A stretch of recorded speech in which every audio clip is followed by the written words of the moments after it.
When I'm doing a swim video for analysis, the first things I'm looking at is breathing, body balance, rotation, and kick. It's so important, especially if you're new to swimming, that you manage those 4 concepts before you work on the 3 main phases of the stroke, which are recovery, what's going on with your hand out of the water, because that impacts hand entry, how you enter, and ultimately hand entry impacts your underwater catch, followed by your pull. So in today's video, I want to do a little bit of definition of how I define those 4 terms, offer a few drills and tools that you can use to help you with breathing, body balance, rotation, and kick. So first, let's talk about breathing. It's obvious we all know how to breathe on land, but breathing on land is a little bit different than breathing in the water. The key to breathing in the water is the exhale comes before the inhale. So you want to make sure you forcefully exhale as you rotate your hand to inhale.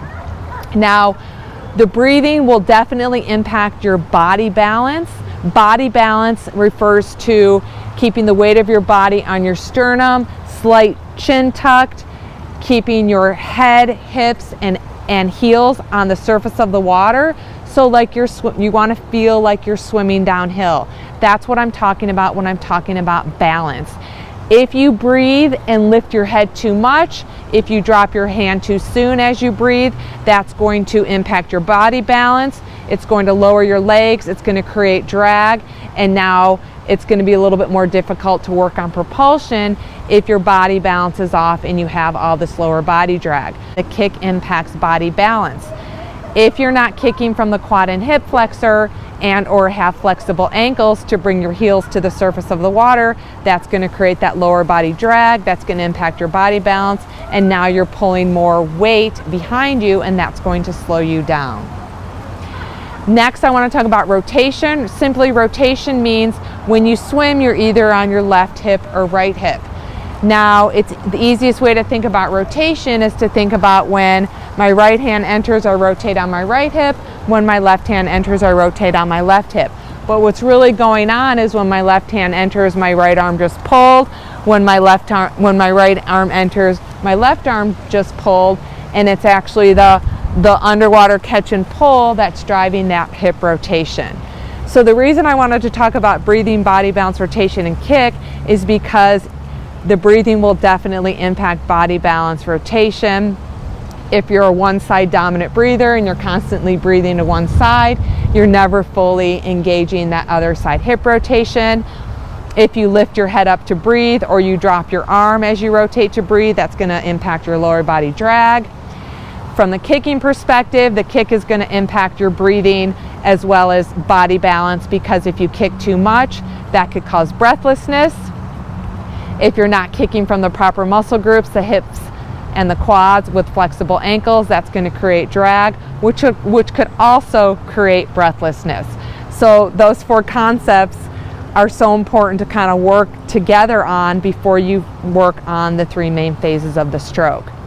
Now, some general drills, and I outline these drills and these concepts in detail in my swim programs that are available on Training Peaks.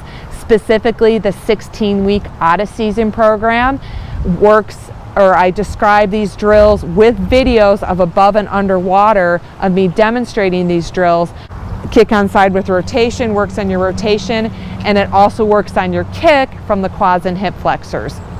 So it's a kind of a combo drill that works on more than one concept. Another drill that will work on body balance, rotation, as well as the pull is called double pump.